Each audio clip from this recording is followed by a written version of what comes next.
Hey there everyone! Welcome to a new series.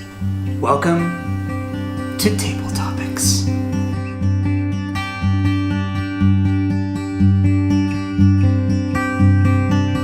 Now this is going to be a Q&A series that I've decided to run to sort of supplement our board game bento unboxing videos. Basically the purpose of this kind of video is to really help build a community. You guys will be able to ask us questions about why we do what we do, and hopefully I'll be able to provide you with a lot of lies.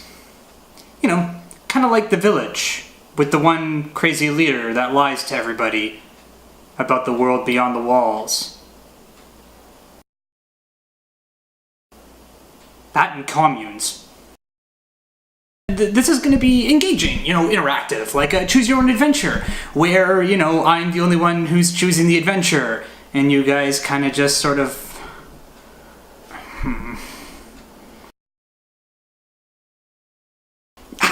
Okay, got it, alright, perfect. I know them.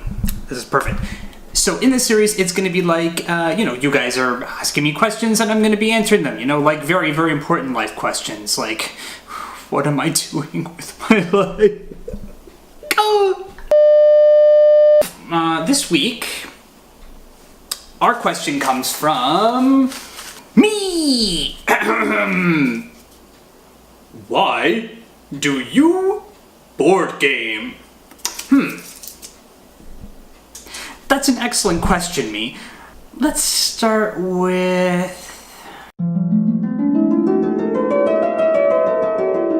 So, imagination is important for me. It's what drives me to do the kind of content that I'm doing for you guys, whether presenting interesting board games and doing crazy zany voices for characters. That, and without imagination, what are we?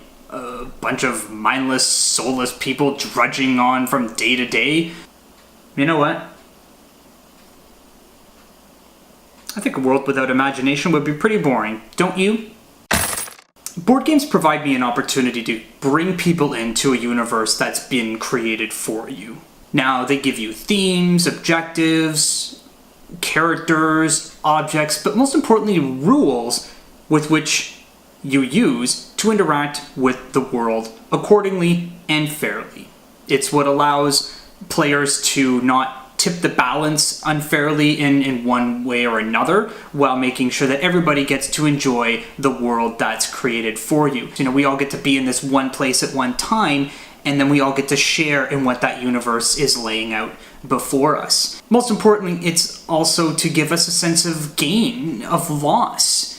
It's what happens whenever a player wins a game. If it's a competitive game, then that player feels like they've accomplished something, and everybody else has this feeling of loss, and it makes you want to try again. In cooperative games, when it's you versus the game, you collectively win and lose together.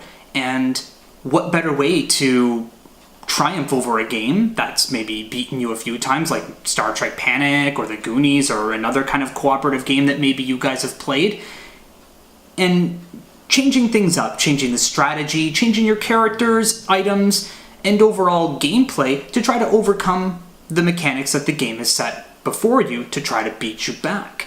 And when you achieve something like that as a collective, there is a shared sense of accomplishment and victory, and that is incredible.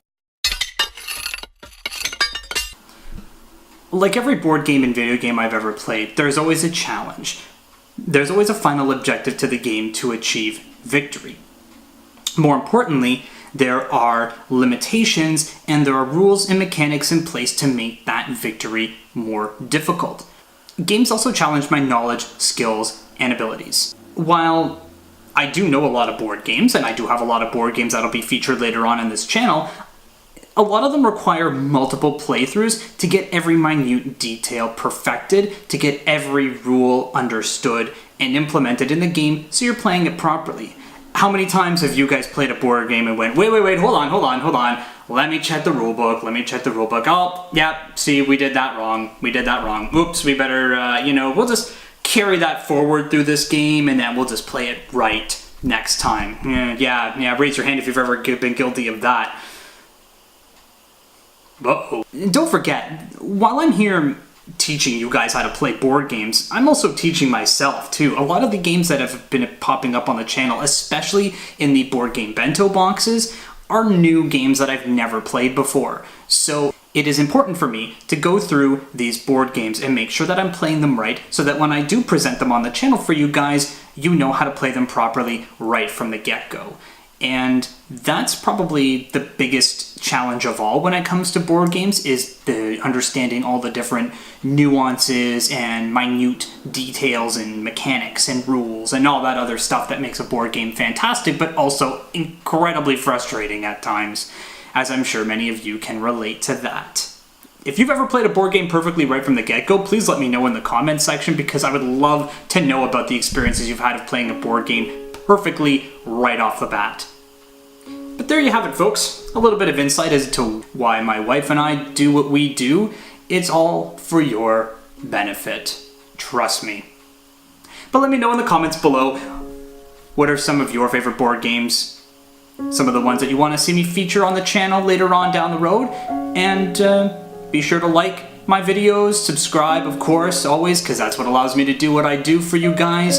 Be sure to share my videos if you think they're particularly funny. I think they're all funny, so you should share them all. Be sure to hit that bell icon so you know when I'm posting new videos, of course, because you guys are a bunch of stalkers and I love you for it. And be sure to follow me on all my social media handles, which will be linked down in the description below.